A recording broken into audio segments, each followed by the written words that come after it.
Par le biais de cette courte vidéo, je souhaitais exprimer mon sentiment sur ce mouvement citoyen que nous vivons tous depuis le 17 novembre 2018. Je travaille depuis mes 18 ans, sans relâche et motivé. Mes différents emplois ne m'ont jamais ennuyé. Bien au contraire, je n'ai jamais compté mes heures. On pouvait toujours compter sur moi.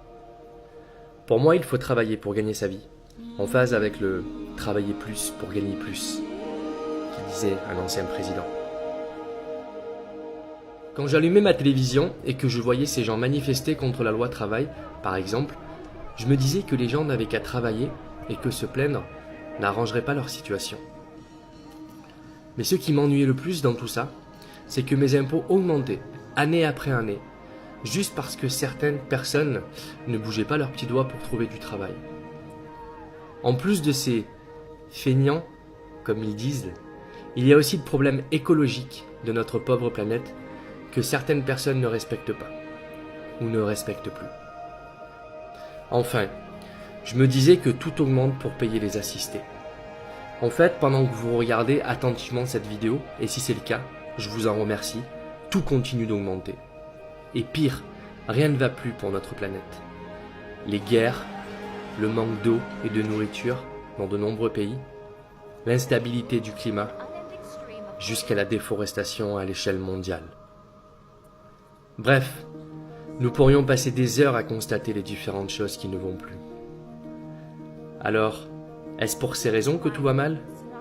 Est-ce pour ces raisons que le climat social est fracturé? Je ne saurais répondre à toutes ces questions, pour autant, je vais en évoquer certaines.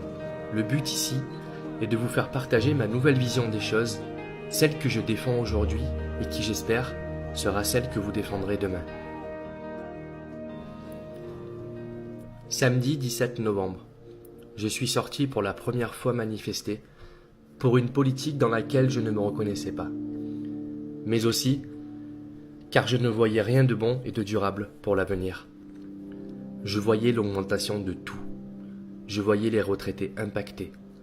Ma mère en fait partie comme beaucoup, et c'est aussi une des raisons pour laquelle je défile dans les rues.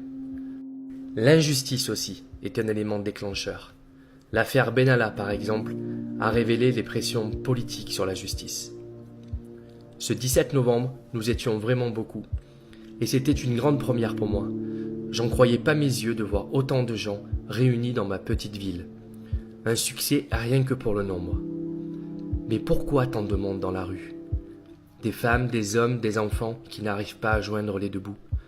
Des retraités, des travailleurs, et même des gens qui ne sont rien. Les SDF, les oubliés, les marginalisés, les victimes du système.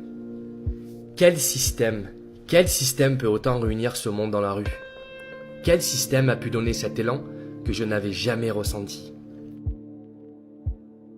C'est en voyant les médias, les soi-disant relais de l'information, vous savez, ceux qui sont censés juste nous informer pour que l'on puisse nous faire notre propre avis. Ceux qui sont censés être impartiaux. Ce sera ma première claque, moi qui croyais, moi qui faisais confiance, pas à 100% certes, mais à 80%. Il m'aura fallu 2 semaines pour comprendre que tout était arrangé, que tout était écrit à l'avance. Les mêmes titres, jusqu'à faire la même faute sur les chaînes différentes de groupes différents. Pourquoi partager des chiffres sur le nombre de manifestants venant du ministère de l'Intérieur complètement faux? Et je vous assure, allant même être divisé par 10 à certains endroits et à certaines occasions. Je le sais parce que j'y étais. Semaine après semaine, une pluie d'informations arrangées, avec des personnalités peu crédibles, mais donnant des avis très contrastés et surtout très orientés. Ma seconde claque, plus positive pour le coup, c'est la solidarité entre les gens, sur les péages, sur les ronds-points, dans les manifestations. La solidarité des commerçants dans ma ville envers tous. Toutes ces personnes qui, à défaut de pouvoir nous rejoindre physiquement, nous apportaient des gâteaux et même des plats chauds, des pâtisseries aussi. Enfin, de quoi tenir à garder notre énergie et à rester mobilisés. Je ne compte plus mes heures, mes week-ends à me rendre sur ce péage où je suis content d'être présent et participer à ces actions de péage gratuit. Je voyais les pros de la construction fabriquer des cabanes pour nous protéger du vent, de la pluie et du froid. Ça me rappelait ma jeunesse, lorsque je construisais des cabanes dans les collines. Forcément, pour des raisons différentes. Jamais dans ma vie, j'ai eu autant de discussions constructives et partagées en un laps de temps aussi court. J'ai compris que beaucoup étaient là, non pas parce qu'elles le voulaient, mais parce qu'elles n'avaient pas le choix. J'ai compris aussi que beaucoup de personnes étaient bienveillantes et avaient cet esprit de partage dont je ne connaissais peu. Je connaissais peu car, au fur et à mesure du temps qui passait, je m'apercevais que l'on m'avait conditionné à ne pas voir cela. Que l'on m'avait conditionné à rester dans ma bulle. Mais la bulle dont je suis fier d'être sorti aujourd'hui. Car je vous avoue une chose, si j'avais pas fait ce premier pas le 17 novembre 2018, je serais en train de critiquer les gilets jaunes tels qu'ils sont présentés dans les médias. Je serais passé à côté sans rien comprendre sur le fond et en m'arrêtant sur la forme. Chaque individu, dès sa naissance, ne part pas sur la même égalité. Forcément, dans des conditions différentes et aussi un avenir différent. C'est pourquoi on ne peut pas dire qu'une personne dans le besoin, c'est forcément de sa faute. Ou forcément qu'elle se débrouille pas comme il le faudrait. C'est totalement injuste. Et pourtant, c'est ce que je vois et ce dont j'ai appris, non pas par l'éducation de mes parents, et je les en remercie, mais celle que j'ai vécue dans mes différents travails ou celle que j'ai écoutée dans les différents médias. Tous les jours, les maîtres des écoles, les professeurs de l'enseignement diminuent alors que notre population s'agrandit. L'éducation est impactée et la connaissance des moments clés et essentiels de notre histoire sont impactés de jour en jour. Les différentes réformes sur l'éducation nationale ont pour objectif de donner aux enfants moins de savoir et aux étudiants moins de choix possibles. Mais pourquoi ça? Pour nous faire oublier qui nous sommes et surtout d'où nous venons? Une réponse plausible, c'est le conditionnement. Enfin, ma troisième claque, celle de l'autorité. J'ai toujours eu le plus grand respect envers nos policiers, nos gendarmes, qui représentent la paix. Enfin, non, qui représentaient la paix. Car notre gouvernement précédent a changé le nom de gardien de la paix en Force de l'ordre. Force de l'ordre. L'ordre? Mais quel ordre? Le régime d'ordre public. Celui d'un gouvernement mal élu, faisant des choix contestés et nous opposant tous les jours les uns contre les autres avec des réformes pas compatibles.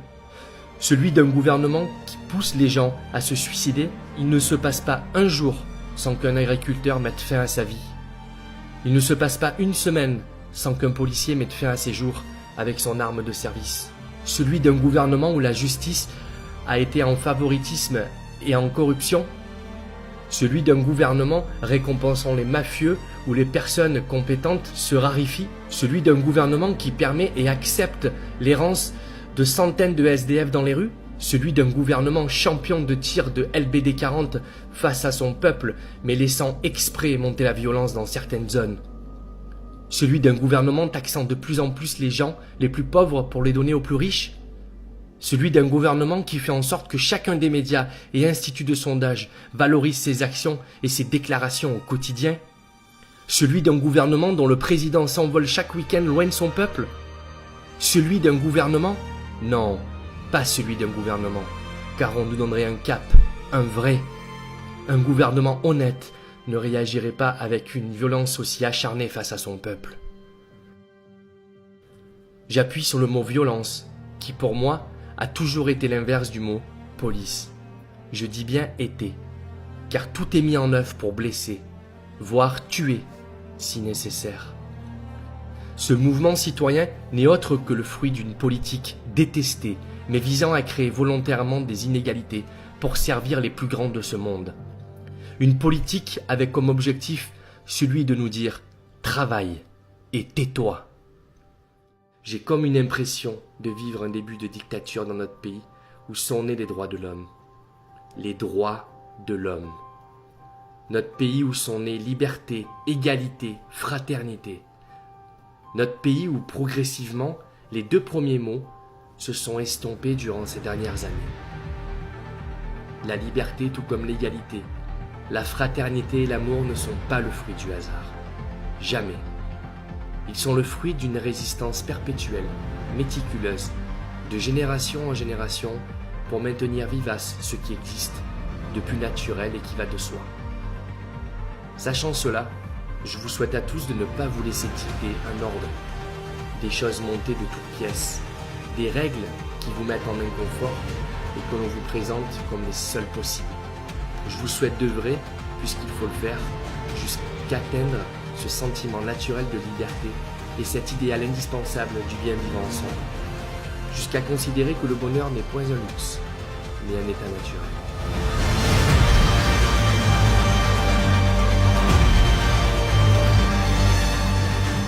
Nous avons tous une conscience, un cœur, et nous rêvons tous d'un monde meilleur. En fait, au fond de nous, nous sommes tous des gilets jaunes.